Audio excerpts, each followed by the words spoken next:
My name is Chimgoz Mokoma, and word on the street is that I'm a senior reporter at TechPoint Africa. This afternoon, we are going to be having a panel session, how to build a fintech startup. Munachi has touched on some of the things that you need when you're building a fintech startup. And joining me would be, Munachi is here already, but we also have Yvonne Elaigwu. She would be joining me. Yvonne, can you come up? And Adeyemi Adegbayi. So, yep.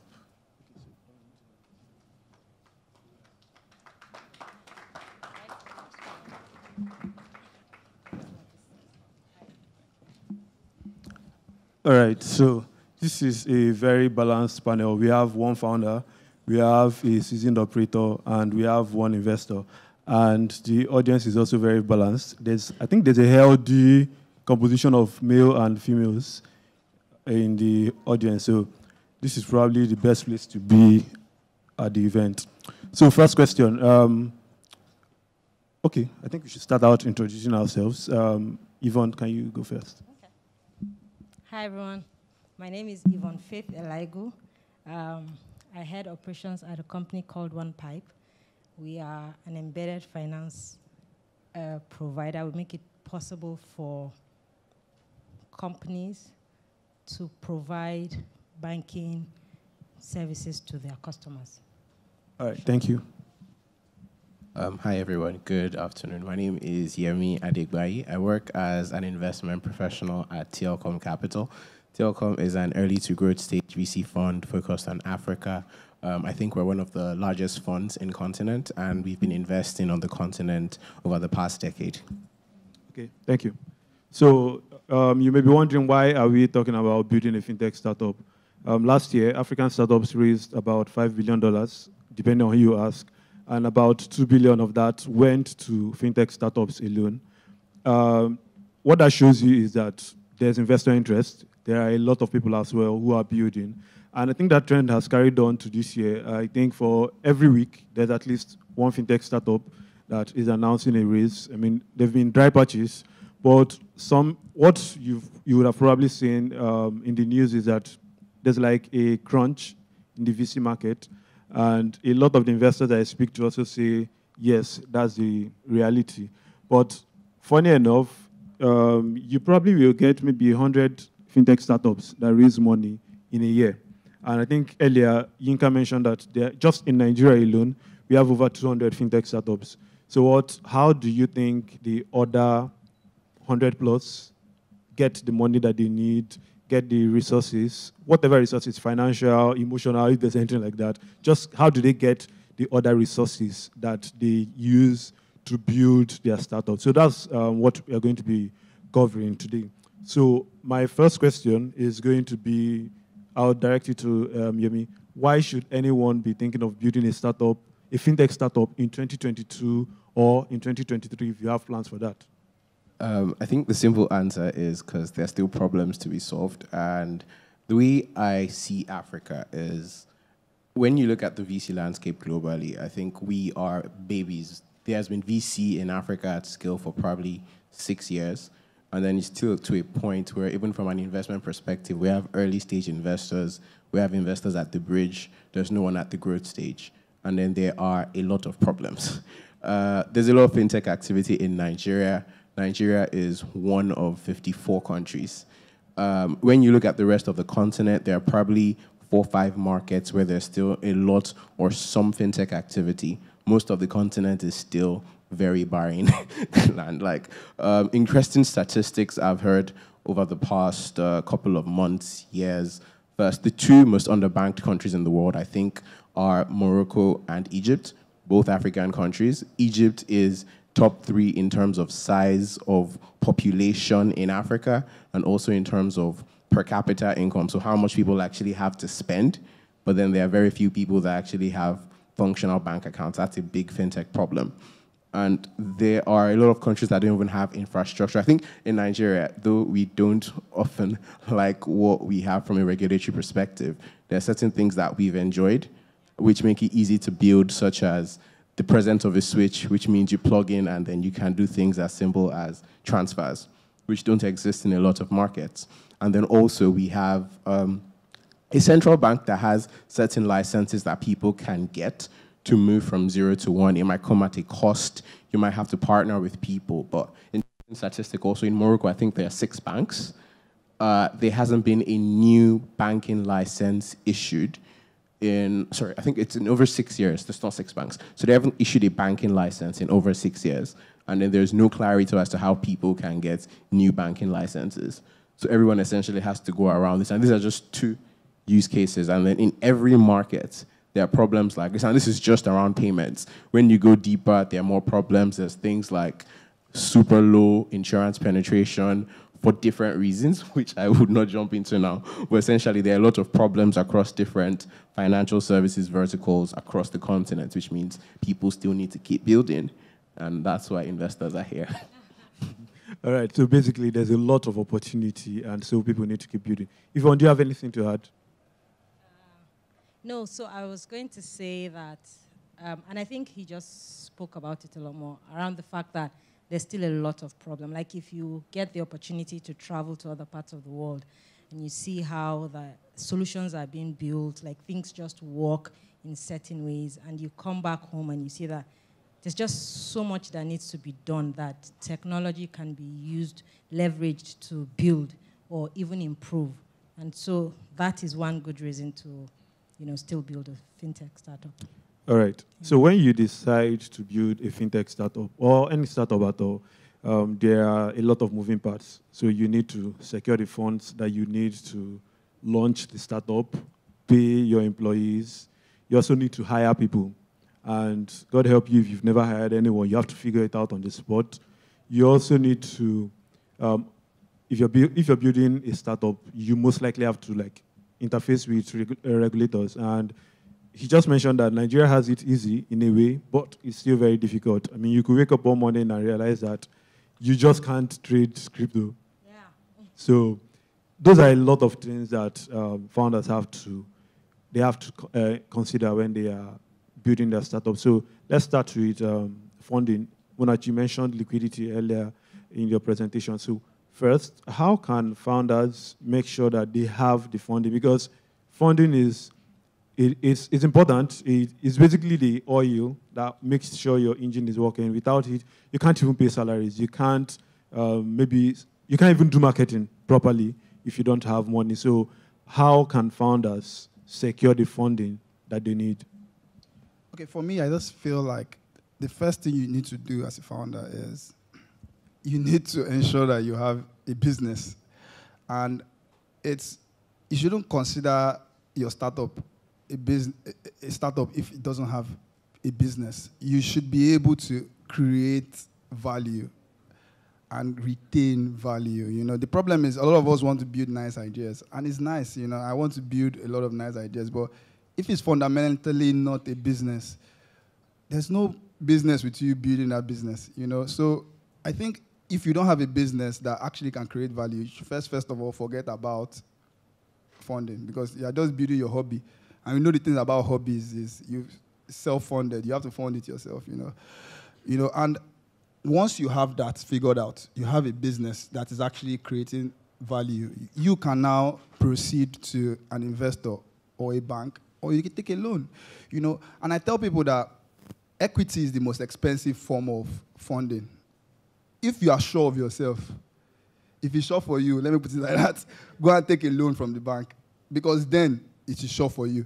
But if it's not sure for you and you want people to divest that risk with you, then you go for funding. Then you are selling a part of the business, And that is why you see people like big corporations, when they want to raise capital, they do debt funding because they know they have the numbers, they have the will, they know they can do it. And really, who can really fund some of these companies? I think there are people like Amazon, they want to roll out projects. They are taking loans from the bank.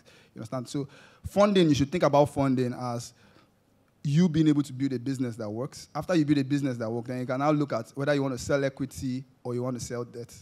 So those are the 2 things that you need to think about. If you think about equity, you know that you want to divest that risk to other people. But if it's sure for you, then you go and take a loan and you run a business. So that's what I think. Okay, thank you. Yvonne, so you're an experienced operational hand. And you've probably done some hiring in the I've heard. past. You've done some hiring, right? Yeah. Okay. How can founders ensure that they're hiring the best hands, even when they can't necessarily pay industry standard wages? Okay. So one of the ways that founders can do this is to find people who are interested, who they can sell the vision of what they are building to. I think that a great place to start is with selling the vision, the business. Like he said, like you have something and you believe that this thing is solving a problem and there's a market out there for it. Get a few people who are willing to work with you. And these people can be different types. They can be people who are really fresh out of school with a heart to learn and grow and serve, or people who have been there, done it, that are now interested in meaningful work. But find yourself people who are not chasing the next fast dollar, because you just keep getting them and they'll be poaching them. Like there'll always be that person that can pay more than you. So I think that especially at the management level, people working closest with you, it's important to find people that are able to key into the vision, who are ready to, in the words of my boss, die there with you in that company. So that is one way to start. Yeah, find people who will work with you. Okay, interesting answer. Find people who will die there with you. And you probably know that over 100,000 tech workers have been laid off just this year. And Nigeria hasn't been left out. And we also have rising inflation. You have rising insecurity. So people want something that makes them stay.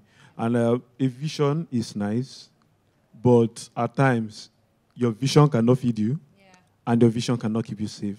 How can Nigerian founders, now let's be specific with Nigerian founders, how can Nigerian founders help their employees, or especially when we consider that a lot of founders are like very, very young. They don't have they're not so intuitive to know that, okay, this guy is so good, he can stay.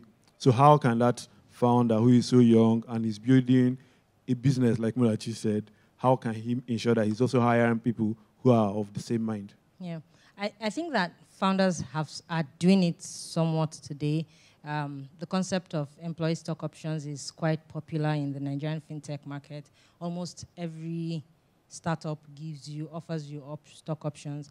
I also know that they are also finding interesting ways to keep their employees satisfied, to make sure that they don't go hungry. I know that some startups do things like trading a physical space, like the cost of getting a physical space, exchanging that for a remote work environment where you kind of monetize, like provide things like workstations, things that will make work life a lot easier. I know of organizations that, go above and beyond to provide some little things that just make you feel like we are together. But I think one of the more compelling ones is the stock option thing, that just lets you know that if we do this well, there's a chance that we'll all do well at the end of the day. Yeah. Okay. So, Adeyemi. Sorry, can I just add to that? It's not so much about stock options. A business needs to work. If you're giving me stock options to a business that is going nowhere, a stock option is what not. You understand? So it's very important, like I said, that a startup is making money. No matter what happens, like in marriage. If there's no money coming in, no matter of love can keep you will be unhappy, you understand? So you need to be able to make money as a business. And it's very, very, very, it has to be the bottom line. Then another thing is, whatever you're building, make sure you find purpose in it. It should make you happy. You can't be rich every day, and you can't be rich instantly. When we started Yellow Card, I remember I had to do a lot of things. Really, the company didn't have money then, you understand? But I believed in the space, and I believed in the vision, you understand? And we're making little progress, and we're growing, and that progress was sparking me to want to do more, because I believe that the company will be where it is today, you understand? So the purpose is very important, and I tell people, and I tell founders that you are selling to 3 different sets of people. You are selling to your investors, you are selling to your staffs, and you are selling to your customers. You understand? As a founder, you need to ensure that these 3 people are buying what you are selling. If not, business will fail. So. Yeah. I'm sorry, I don't know if something in my response maybe made it come across that you're not paying your people. I mean, it's very fundamental. All I'm saying is that you cannot, at the early stage, which is what we're talking about, you can't be competing with Amazon and Facebook and maybe even, I don't know, maybe the pay stacks of, maybe even One Liquidity of this world. Exactly. So I'm not saying that you're not paying your employees, but the person that is working closely with you at that level is not there just because you can pay him $2,000, because somebody will offer him $3,000, somebody will offer him $10,000. Yeah. That cannot be the major reason. Yeah, and then another way, I was speaking about this with one of my colleagues, and it was like, one of the things that some startups also do is like build an employee, like a pipeline, where you have young people that you're growing and feeding into your, payroll system periodically, growing them. Like, don't be afraid that they will leave. There's also the thinking that, oh, why do I invest this much in training people and then they might leave? But then that's another way to get like good people into your system. Yeah. Okay. So a few weeks ago, I was at an event and one of the panelists was asked about his thoughts on collaboration among Nigerian businesses. And he gave a very interesting example. He used the example of Gala and Lacasera. So Gala and Lacasera they're like 5 and 6, basically. If you're in traffic in Lagos and you get this, you're definitely getting the other one. So he asked the question, why did Gala and Lacasera never collaborate until Biggie came in and took away both their market shares? It's not like he took away Lacasera's market share, he took away everybody's market share. So he asked a very important question, why are Nigerian startups or Nigerian companies not doing enough collaboration? Adeyemi, over to you. So first, on Ghana and Lacasera, I think the reason they're not together anymore is quality, rather than them not being a marriage that worked. On collaboration, I wouldn't say Nigerian startups are not doing enough collaboration, because I speak with startups daily. Everyone is partnering with someone. There are very few startups I've ever spoken with who are working in isolation. Like, they're all plugged in. And something I learned very recently from someone who basically does a lot of partnerships in Africa is, there's the first part, which is I'm connected with person A, which often seems like the biggest hurdle, but it's one of the easiest parts. So I've integrated with person A for this reason. I've integrated with person B for this reason. Step 1, great. Now we talk to each other.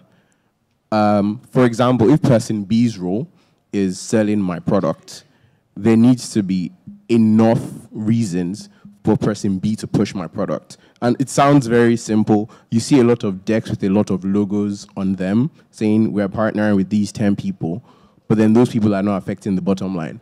Your revenues are not growing, but you're integrating every day. Why? Or they're not growing at the pace we expect it to. It's because you don't have the symbiotic relationships that you need for this.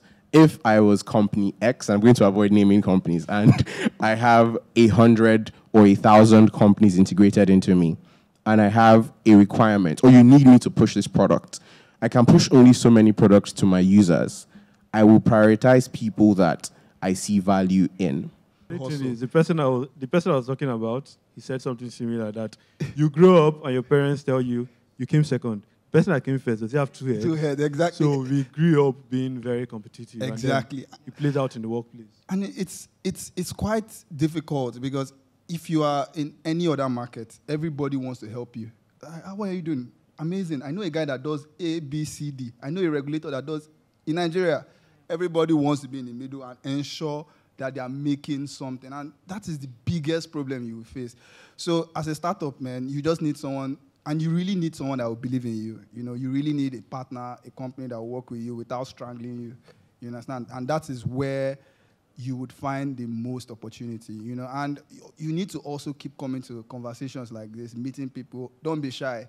If you ever fly business class, make sure you walk around and shake everybody. This is what I do. I'm serious, because all these little things help. But You I wouldn't can't know, fly but coach and walk to business class and shake people. that's why there's business class. You understand? So you need to constantly leverage yourself, talk to people, because at the end of the day, nobody will help you. It's you that will help yourself, you know. And partnerships should be about value. First of all, two businesses need to create more value, and the two businesses need to retain value for each other. You understand? It can't be a parasitic relationship and you expect it to work. You understand? So always think about, okay, I'm coming to partner with this company. What am I bringing to the table? Am I giving them volume? Am I giving them customers? What am I keeping? And make these things clear from the start. Because I assure you, the moment you get big, we all know this with banks. You can be doing something with a bank today. Tomorrow, once it's big, you say, I don't need you anymore. I'll do it myself. And that is one of the biggest things in Nigeria. That greed is so entrenched into our souls in Africa that it's almost very hard to wash it out. You understand? So you need to work with people that you trust and talk to the right set of people, because collaboration in Africa, man, is extreme sport. You know, and you just need to be very careful about it. If you know that this person is not an ethical person, there are a lot of unethical businesses. They are too aggressive. They will be so aggressive. They will partner with you, then they will take everything away from you. Now, we have had startups where they will introduce you to account officers. Then they will tell the account officers to send them your bank account statement. So they see your clients. So they will go to their client. They think you're your friends. They're not really your friends. As the market gets tougher, people get more aggressive. So working with an ethical company that is not going to steal your customers is the most important thing in partnership. And all this should also be set out in writing. So it's very important that you actually understand, you underwrite the terms of any partnership or collaboration. Okay, thank you. I think that was very, very, very important. Ensure that you're making or that you're getting into business with honest people. Don't do, I don't know if you read your Bible, Jacob and Laban, there you think you're doing business with someone that has your best interests, and then he just wants to put the rug off you. So I think we are almost running out of time, if we've not run out of time. And some of us want to go home and watch the World Cup. But we are going to take some questions. So if you have questions, you can indicate 1, 2, 3, 4. So I think that's all we can take for now.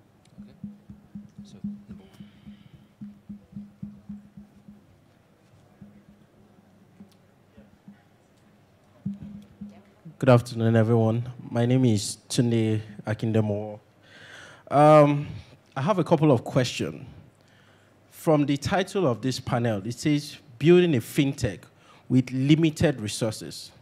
My first question is, in today's, let me say, tech space, what is limited resources? That's one.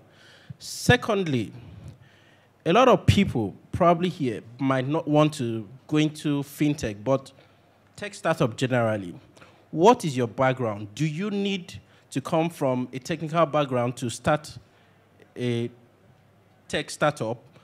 I mean, if you are not coming from there, because looking at the situation in Africa, a lot of these things or startups that you're trying to start, they have no basis anywhere. You're entirely creating something new. Even talking to a developer, he might not be able to grasp the concept of what you're trying to do. You understand? Now, the panelist in the nice white jacket, he said something. Sorry, I forgot your name. But he said something that in Nigeria, you have to be wary of people you collaborate with because they might want to push you out. You know, there are two contradicting arguments here. One says collaborate with people. One says be wary with people. But considering your experience, because from what I've heard, you have succeeded with at least 2 startups. How have you been able to navigate those waters? Thank you. Okay, so for subsequent questions, let's keep it to just one question. Okay, first things first. Every startup has limited resources, so don't think about it times. Even Elon Musk is looking for money. Don't think about it. So limited resources means that you can't have everything. You know, if you have everything, why are you building a startup? Just go and enjoy yourself. You know, so by limited resources, it could mean not just capital. It could mean technology resources. It could mean engineering talent. It could mean hiring talent. It could mean market. You know, so resources are anything that you use to increase productivity or increase product. You understand? So in the world we find today, the world we are today, all of us are limited in one way or the other, you understand? The way we navigate that is the most important thing, you understand? And the way you navigate that is not just a incremental function. It's also about how innovative you are, and that is the role of technology to scale. So when your business, when your startups, when your investors come and ask you, is your business scaling? It does not mean that if you put A, you are getting B. It means that if you put A, you are getting A plus A times 2. You understand? You need to be able to amplify and exponentially grow what you are doing in a way that is sustainable. You know, and that's why tech startups generally have larger valuations, because with writing one line of code, you can serve 10 million customers. You understand? That's scaling. Now, about your second question, I think it was around balancing partnerships and being wary. Okay, my background. Okay, first of all, because of a lot of marriages fail, doesn't mean I will stop falling in love.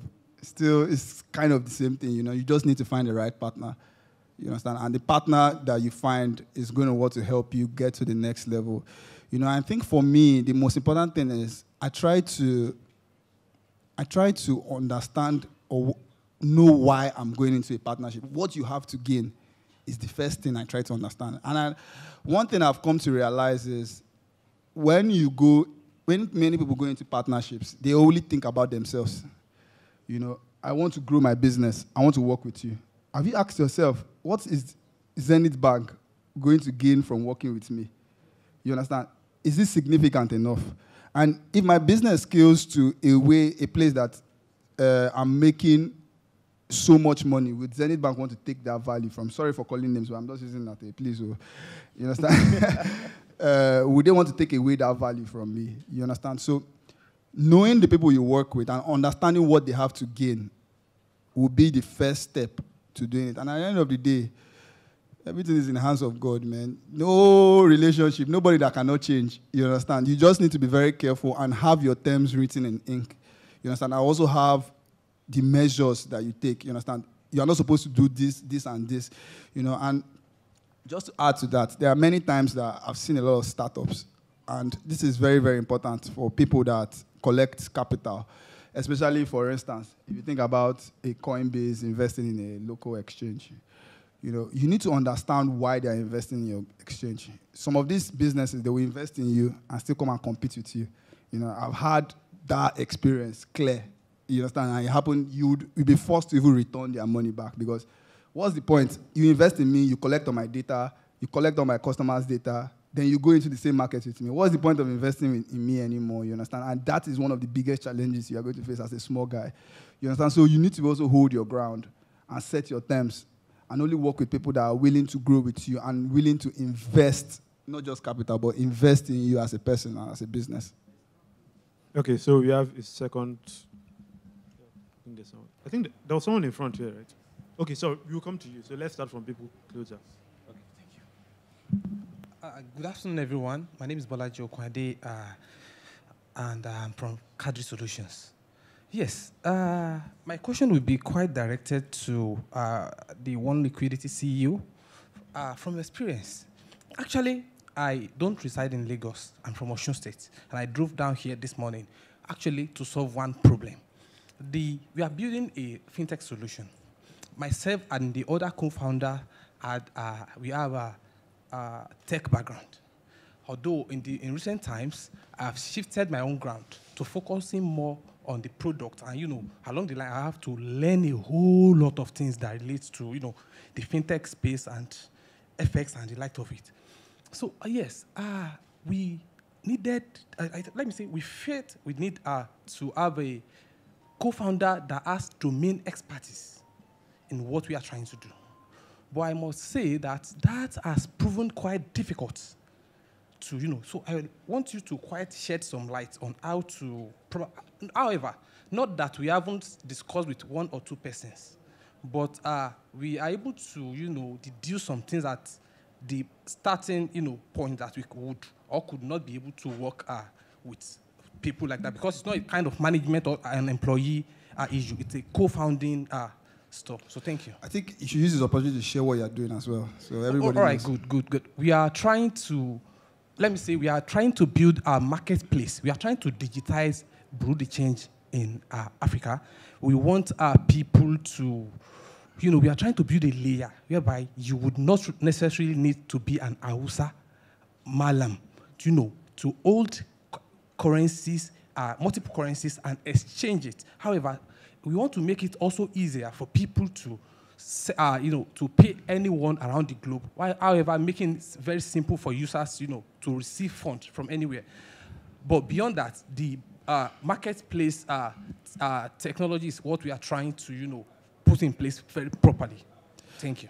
So, thank you. That's a great business you're building. I think there's a lot of market for it. But one thing you'd first realize is technology is going to be 10% of your problem.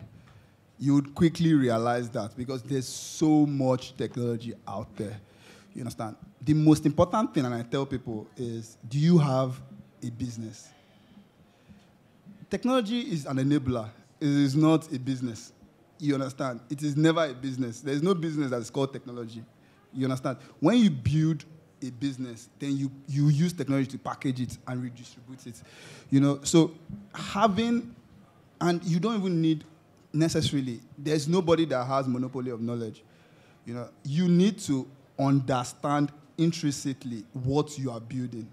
And when I mean understand what you are building, it's not just about understanding you are building Bureau de Change. You have to understand the supply chain. How money will move from point A, enter point B, move out from point B to enter point C, where I'm going to make my money. Okay, you understand? When you understand that, then you need somebody that knows how to take that product to market. You understand? The channel you use to take it to market is as important as the product itself.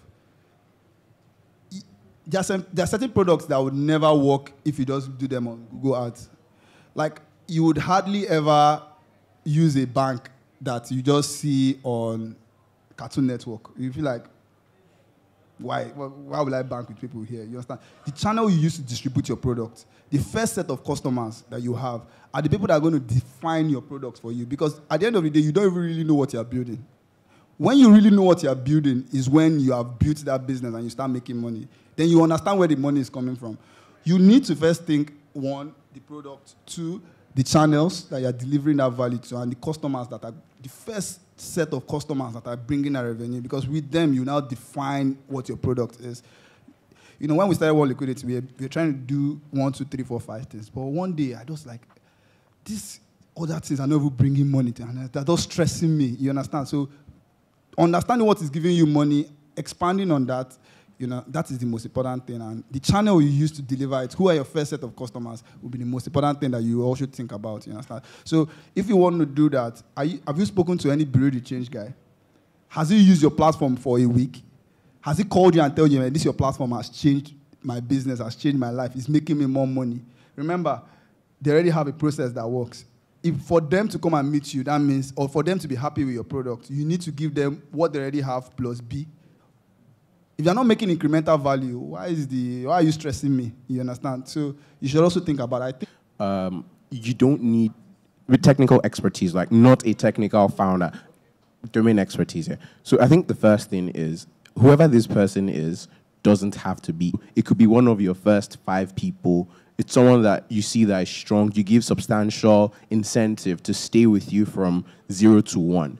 Because I think your biggest problem is not, can I find someone? It's, can I find someone that will work with me and be with me till I can afford to potentially replace the person with someone that is stronger than that person is in that field. And even we found out, like, look, once you get to a Series C, there's a good chance that everything you know about your business becomes less relevant, and there are people that becomes a co-founder. It's very important that you are getting into a 10-year relationship most times with your co-founders. If you don't know someone that you're sure you and your other founder can work well with, then you can try to find people. And if you can't even afford to pay them as employees, you can find people that you can get advisory agreements with. There are lots of people. You probably have to go out of your comfort zone. For me, I would say if I was to do this, I'll probably search within my network, find first or second level contacts. If you can't do that with your network, and not everyone has that strength of network, you might have to go out of it. But then you might lose money now, not lose, but like you have to sacrifice money now for that, or find someone and get the person to give you a fraction of their time if you can't afford them full time till you can.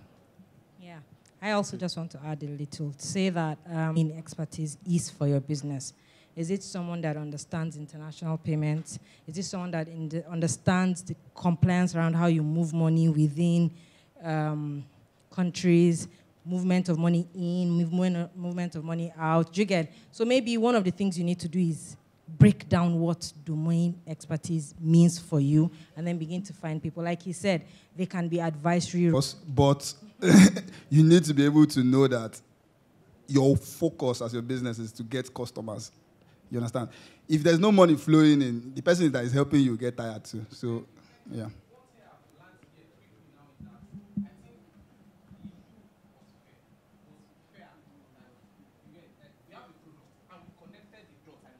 You know, we have access to several currencies already. That as you sit here, I can if you want to pay someone in China, I can arrange that very quickly. So I think it's just fair.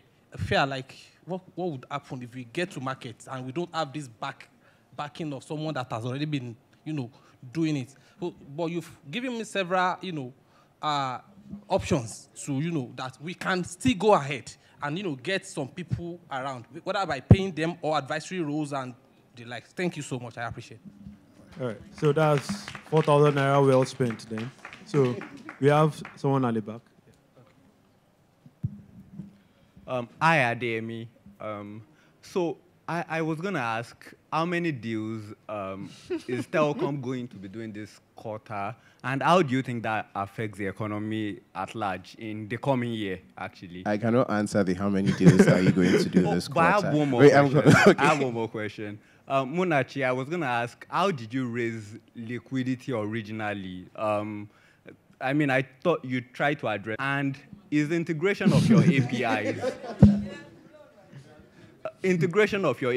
is it the same thing as your business model? Because you mentioned about if you have to integrate 30 APIs, like that is the headache that you try to solve for other people. So is integrating that 30 APIs, is that the business model in itself? Okay, that's a good question. So how do we raise the money? It's God, though. Let's start from there. But one thing you would quickly notice, and our investors will also tell you, is that social capital is more than financial capital.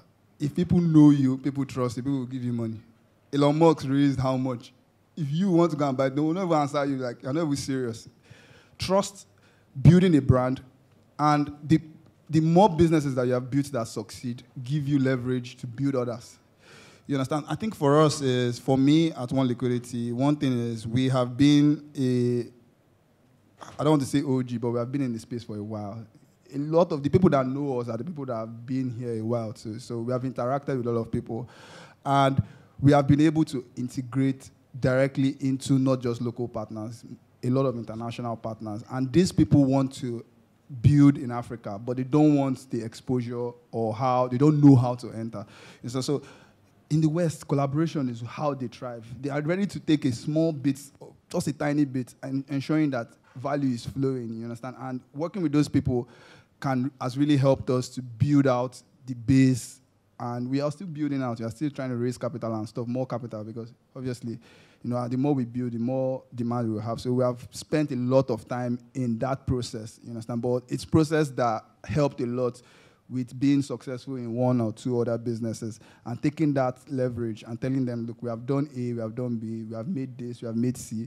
If you give us D, we'll give you E. You understand? And make sure when these conversations you're having you're coming from a place of strength.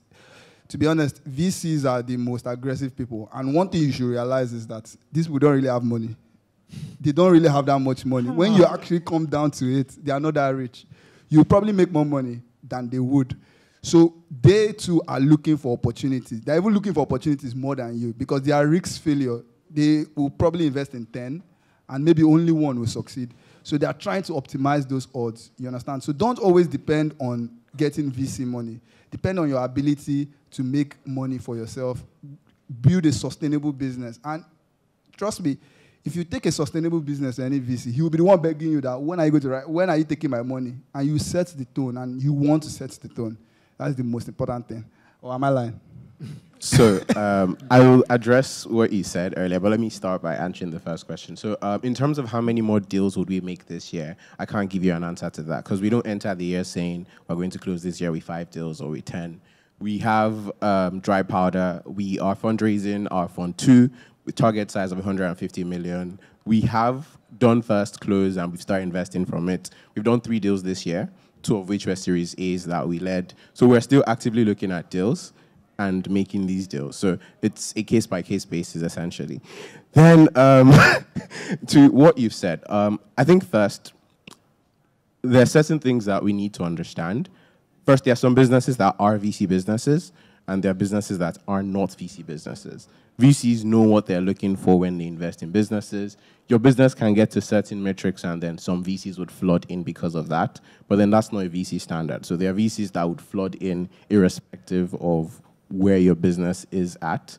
And then there was a comment earlier about debt and equity and then what debt can do, what equity can do. As a founder, you need to understand these 2 instruments have very different things that they can do. And it's understanding the role of debt and, I'll take great equity, because great equity is more than just capital. Debt most times is debt, but then equity comes with extra. So let me just call out TLCom here. So for example, if TLCom was to invest in any business, you would get one of the partners who's going to be on your board, because we're not going to invest in a business and not ask you to create a board at some point. The board might not be today, but whenever that comes, we'll come in. And we're not just coming in as, hey, this is our money, go away. We're coming in as partners. Fund 1 was a 70 million fund, which went into 11 companies. That's a very small amount of companies compared to most people, because when we're making the bet, we're making it. We're going down the road with you. And yeah, so that's what I'll say about the debt and equity. It's stuff that you would have to take time to learn by yourself. When do I need debt? When do I need equity? How can I use equity to leverage debt? Because debt rates are still ridiculous on continent. I'm probably sure he has great rates for you guys at Oneliquidity, but in most places, you get ridiculous cannibalistic rates.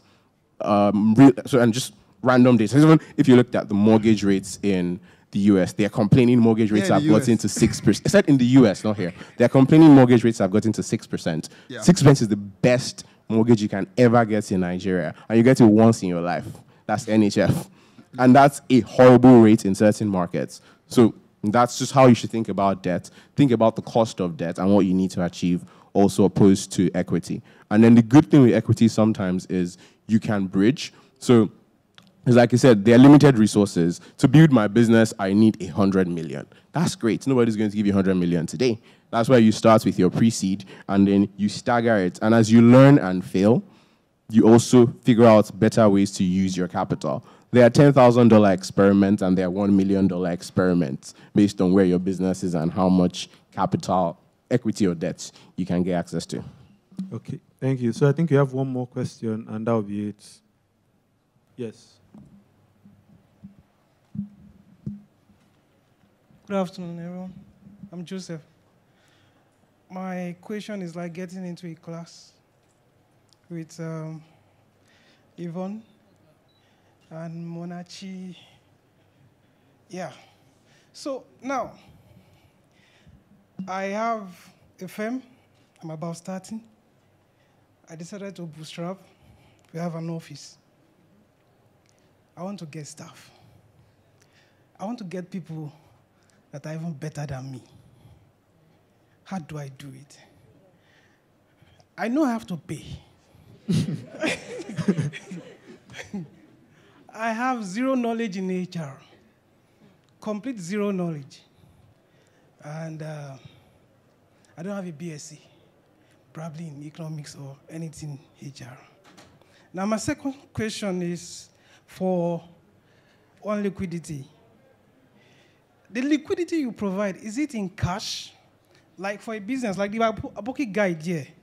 He has an Aboki kind of business. So is it like, okay, he wants to run this business. He has to act like a middleman between him and some suppliers in China. And now, Oneliquidity will provide liquidity for that so that he can just take his own cut off. That's exactly how it is. Okay, now, I'm about to get deep to the last one. It's personal now. Do you guys provide a virtual card platform connected to like UK and Europe and US, such that the fees are lower than what is obtainable within our sphere, this Nigeria now? Yeah. Do you guys also want liquidity? Do you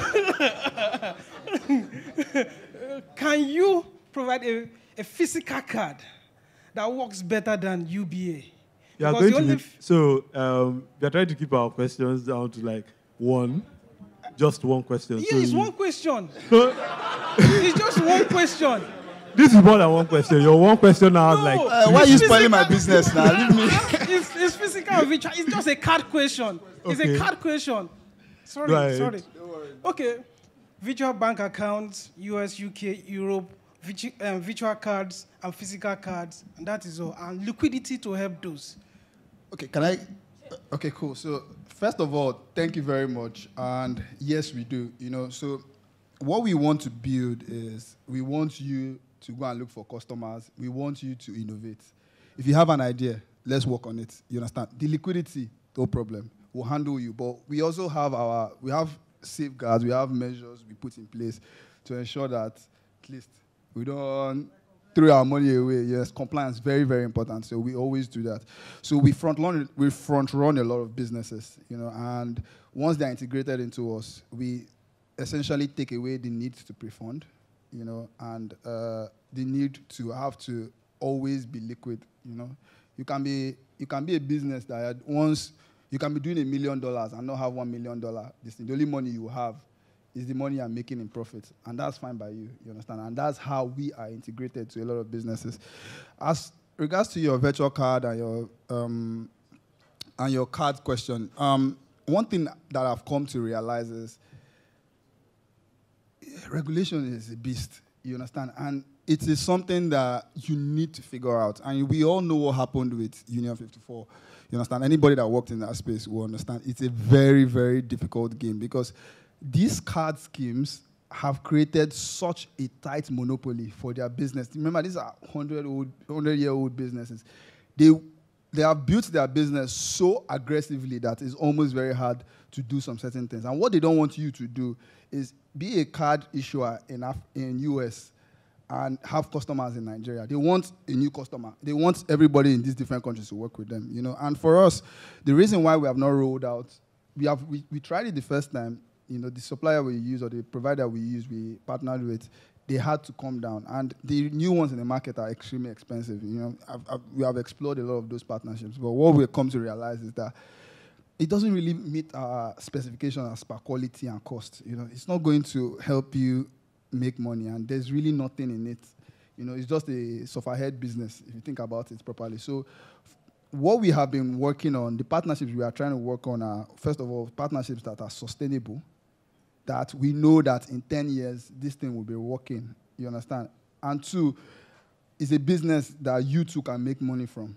Because I'm not just interested in, if you're not making money from the business, well, there's no point of doing the business, you understand? So the current ones are not, they are good for, you try it, but you quickly realize that your customers are not happy with this customer service and the experience, you understand? So what we are trying to work on, and the partnership we are working on for the past few months, are one that would sustain and work.